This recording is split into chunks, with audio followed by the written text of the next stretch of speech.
नमस्कार प्यारे स्टूडेंट्स और सभी जो मेरी वीडियो देखते हैं, लाइक करते हैं, सब्सक्राइब करते हैं, उन सभी का धन्यवाद जो मेरी वीडियोस को पसंद करते हैं।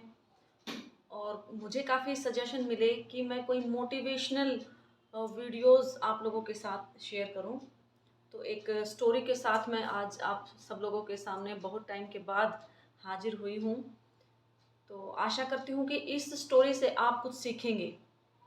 ये एक नज़रिए को लेके हम बात करेंगे कि इंसान का पॉजिटिव नेगेटिव नज़रिया किस काम आता है, या फिर हम दूसरों के सामने या दूसरों के प्रति हम जैसा नज़रिया रखते हैं या हमारा जैसा नज़रिया होता है पॉजिटिव या नेगेटिव, उसी के अकॉर्डिंग सारे काम भी हमारे पॉजिटिव और नेगेटिव बनते चले जाते हैं। तो इसी के साथ एक कहानी के साथ मैं आप लोगों के साथ ये शेयर करना चाहूँगी कि एक बार क्या होता है, एक राजा होता है। राजा बहुत ही साहसी और निडर होता है, लेकिन राजा दिव्यांग होता है। दिव्यांग से आप समझते होंगे कि जो भी बॉडी के अंदर कोई हैंडीकैप्ड या कोई भी बॉडी का पार्ट ठीक से काम ना करे, उसको हम दिव्यांग बोल देते हैं। तो राजा बड़ा निडर था, साहसी भी बहुत था, लेकिन कमी क्या थी उसके अंदर कि वो दिव्यांग था। उसकी एक आंख नहीं थी और एक पैर नहीं था।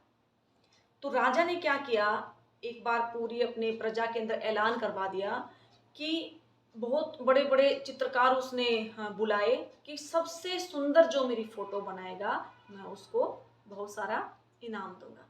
तो बहुत सारे चित्रकार आए। अब उन्होंने सोचा कि राजा की सुंदर फोटो तो हम बना दें, लेकिन बनाएं कैसे? राजा तो दिव्यांग है, उसकी एक आंख नहीं है, एक पैर नहीं है। हम चाहे कितनी भी सुंदर फोटो बना ले, लेकिन हर एक फोटो के अंदर तो ये आएगा और उससे फोटो उसकी खराब हो जाएगी, सुंदर कैसे दिखाएं? तो बहुत सारे चित्रकारों ने बहुत कोशिश की, बनाई भी, चित्रकारी भी की, फोटो भी बनाई, लेकिन राजा को पसंद नहीं आई क्योंकि वो उसकी कमियों को छुपा नहीं सके। क्योंकि वो उसकी कमियों की तरफ ही उनका अट्रैक्शन क्या था, किसकी तरफ था कि राजा के अंदर दो कमियां हैं। वो उसी की तरफ उनका ध्यान था कि हम कैसे बनाएं, राजा के अंदर तो कमियां हैं, राजा के अंदर तो कमियां हैं। तो कोई भी बना नहीं पाया, कोई भी राजा को संतुष्ट नहीं कर पाया। तो उसके बाद एक चित्रकार आया और उसने राजा के सामने कहा कि हाँ राजा जी, मैं आपकी चित्रकारी करूंगा, मैं आपकी फोटो बनाना चाहता हूँ। तो राजा को बड़ा हर्ष हुआ, बहुत ही प्रसन्नता हुई कि चलो इतने टाइम के बाद कोई आया है, कोई चित्रकार जिसने हाँ भरी है कि मैं बनाऊंगा। तो राजा ने कहा कि ठीक है। तो जब चित्रकार की चित्रकारी राजा ने देखी तो वो बड़ा प्रसन्न हुआ, हैरान रह गया वो। अब चित्रकारी कैसे बनाई उसने? इस प्रकार से चित्रकारी बनाई कि राजा की जो कमियां थी वो छुप गई। उसने फोकस किया कि मैं कमियां तो हैं, लेकिन उसने राजा के अंदर जो खूबियां थी उसको देखा कि राजा बड़ा निडर है, साहसी भी है, कि कैसे दिखाऊं मैं इसको, साहसी या निडर कैसे दिखाऊं फोटो के अंदर। उसने कमियों को नहीं देखा। तो चित्रकार ने चित्रकारी कैसे बनाई, फोटो कैसे बनाई, वो देखिएगा आप। उसने फोटो ऐसे बनाई जैसे कोई शिकार करता है। जब हम शिकार करते हैं तो क्या करते हैं, बंदूक हाथ में लेते हैं और एक आंख को बंद करके फिर हम ट्रिगर दबाते हैं बंदूक का, ऐसे करके, है ना, देखते हैं। तो उसने चित्रकारी ऐसे बनाई कि राजा बैठा हुआ है घुटने के बल, एक पैर उसका दिखाई दे रहा है, क्योंकि दूसरे पैर तो घुटने के बल बैठा था, दूसरा पैर दिखाई नहीं दिया, तो दूसरा पैर भी छुप गया उसका जो पैर नहीं था।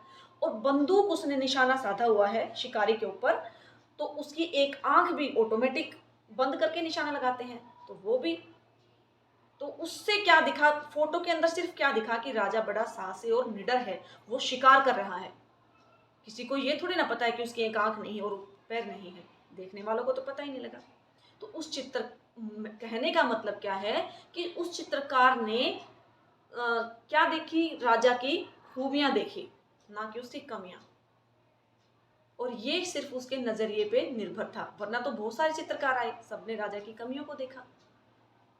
तो इस लेसन से, इस कहानी से हमें क्या शिक्षा मिलती है कि हमारा जो नजरिया है वो हमारा पॉजिटिव होना चाहिए, तभी हम क्या है, अच्छे से हम कोई भी काम कर पाएंगे और कोई भी पॉजिटिव काम हम कर पाएंगे। तो इसके एक कबीर दास का एक दोहा भी है जो मैं आपके सामने बताऊंगी कि कबीर दास ने क्या कहा है। या किसी जो भी हमारे महान संत कि भला बुरा न कोई रूप से कहाता है, ठीक है, भला बुरा ना कोई रूप से कहाता है, दृष्टि भेद स्वयं गुण दोष दिखाता है। जैसे हमारी दृष्टि है, हम सामने वाले के अंदर वही चीज देखते हैं। दृष्टि भेद स्वयं गुण दोष दिखाता है। कोई कमल की कली देखता है कीचड़ में, तो किसी को चांद में दाग नजर आता है। तो इसी के साथ, इस कहानी के साथ आशा करती हूँ कि सबका जो नज़रिया है वो चेंज करने की सभी स्टूडेंट कोशिश करेंगे। और इस कहानी से तात्पर्य है कि आप स्टडी से भी आप इसको रिलेट कर सकते हो। अब बहुत सारे स्टूडेंट ऐसे होते हैं कि नहीं वो तो इंटेलिजेंट है वो लड़की, तो उसके तो नंबर अच्छे आएंगे ही। अरे आप उससे अपनी तुलना कम क्यों कर रहे हो? भगवान ने आपको भी दिमाग उतना ही दिया है जितना दूसरी लड़की को दिया है, दूसरे बच्चे को दिया है। आप उसका इस्तेमाल सही जगह पे करो, ठीक है। दिमाग हमारा अपना, हम इसको जितना यूज करेंगे ये उतना इसके अंदर कमी नहीं आएगी। अगर हम पॉजिटिव चीज़ों के अंदर या हमारा नज़रिया पॉजिटिव होगा तो यकीनन हम अपने लक्ष्य को हासिल कर पाएंगे। और जब भी कोई काम हम स्टार्ट कर देते हैं तो वो पूरा होके रहता है। उससे पहले हमें गोल, हमारा लक्ष्य हमें निर्धारित करना पड़ता है। कोई भी काम ऐसा नहीं है उसको कि स्टार्ट कर दो वो पूरा ना हो। अगर आप स्वेटर भी कोई बुनते हो, देखा होगा आपने, जब स्वेटर जो लेडीज बुनती हैं तो वो जब स्टार्ट करती हैं तो देखने वालों को पता ही नहीं लगता है कि क्या बन रहा है, ठीक है। वो महीने 2 महीने में जब स्टार्ट करती है, बनती जाती, आखिर में स्वेटर तो बनती है ना। स्टार्ट तो उसने छोटे से किया था, एक ऊन से और सिलाई से किया था, लेकिन जब बन के वो स्वेटर तैयार होती है तो उसका जब रिजल्ट सबको दिखता है, वो असली वो रिजल्ट होता है कि हमने मेहनत कितनी की। मेहनत ऐसे करो कि कामयाबी आपकी शोर मचा दे, ठीक है। तो इसी के साथ मैं आप सबसे विदा लेती हूँ।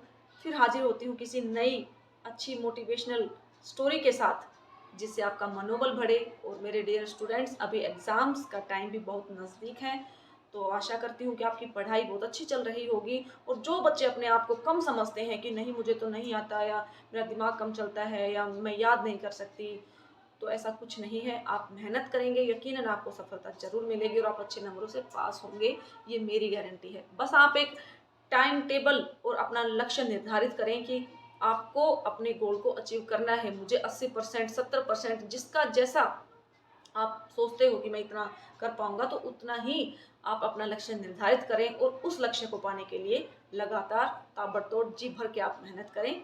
इसी के साथ आपसे विदा लेती हूँ। नमस्कार, जय हिंद, जय भारत।